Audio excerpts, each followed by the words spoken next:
So as you all probably know by now, there are a lot of conspiracy theories out there about Hurricane Helene. And although at first glance, most of us would be tempted to just look the other way, but once you look at the circumstances that perfectly fell into place, combined with the special interests that benefited from the disaster that's been caused by Hurricane Helene, it's starting to look too much like a perfect storm, and we gotta double back and look at some things. Now first, let me start by saying we can only confirm the facts as we know them to be true. We don't know anything for certain, but the facts. So we're just gonna review those and I'll let you draw your own conclusions. First of all, if you're from North Carolina, I actually don't need to be the one to tell you that hurricanes rarely hit Western North Carolina in the way that we've seen Hurricane Helene hit Western North Carolina. And actually, in the strictest sense, no hurricane in the history of North Carolina has hit Western North Carolina, the areas most affected, like we have seen Hurricane Helene hit. Hell, if we just do a compare and contrast between Katrina and Helene,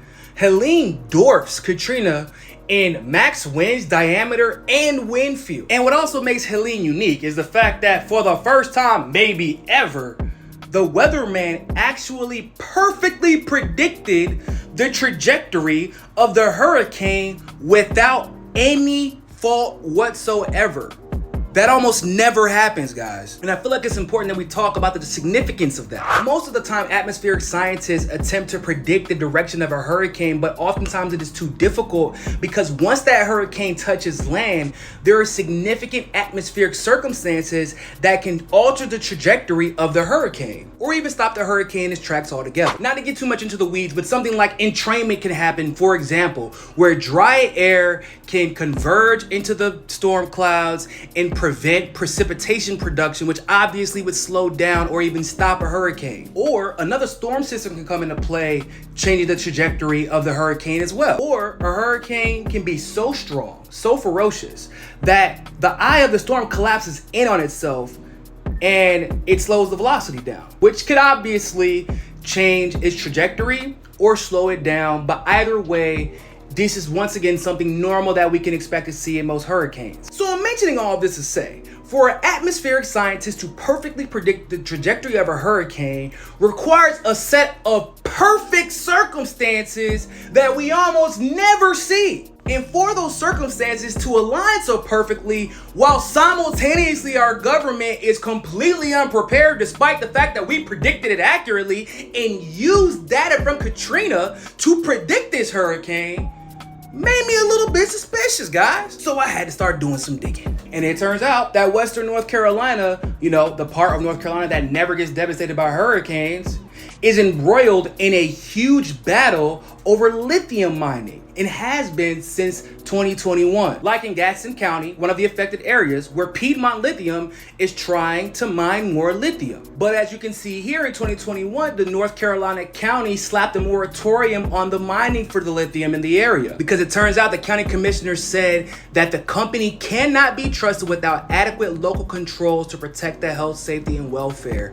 of its citizens. Oh, by the way, probably random and you don't have to worry about it, but Blackrock is the lead institutional shareholder for Piedmont Lithium, with Vanguard in second place. We're just gonna leave that there. Not only has Gadsden County been embroiled in this issue over mining the lithium in the area, but the DOD in 2023 made a deal with Albemarle Lithium Company to do the same thing. And Albemarle's deal is to do this in Kings Mountain between 2025 and 2030. Also, probably just a coincidence again, but Vanguard is a leading institutional shareholder for Albemarle Corporation with Blackrock in third. Coincidences are starting to add up, aren't they? What makes this even more suspect is that somebody discovered that there is a patent on a machine from 2003 that can use sound waves to steer weather systems. Now, we don't know for a fact that it was used, but if it was used, it would probably make the floods look a little something like this. I don't know, just saying. So with that information in mind, it's important that you understand that these people were not just against the lithium mines being built because of the environment. Piedmont was calling for the demolishing of their homes, digging up of farm fields and woods, and disrupting streams of water. So to be clear, are any of you about to volunteer to have your home destroyed for a lithium mine? Probably not. But you know what can help solve that problem? I don't know, maybe a hurricane as strong as Katrina arriving to your town for the first time in your lifetime when it never has happened before, and I don't know, destroying all the homes that these lithium companies wanted to destroy in order to mine this lithium. On top of all that, conveniently enough, the pressure from the hurricane relief efforts and the government forced the port workers who were on strike to end their strike after just 2 days. And of course, Biden and the Democrats are already taking credit for it. And because of those pressures, those workers who were on strike took a 15% hit in negotiations for projected wage increases over the next 6 years. And it's important to know that this port strike was already going to be a massive problem for the US economy.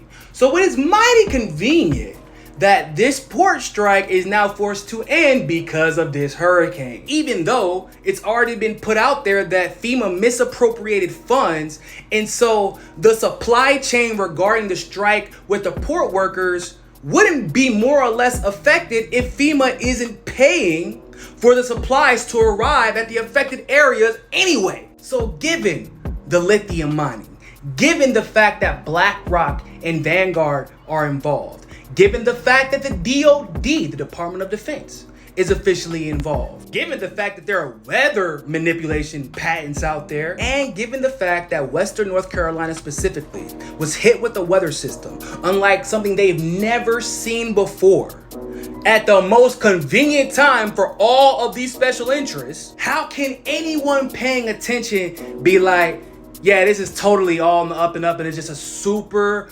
weird amount of perfect coincidences aligning? I can't tell you what happened exactly. I just know something ain't right here.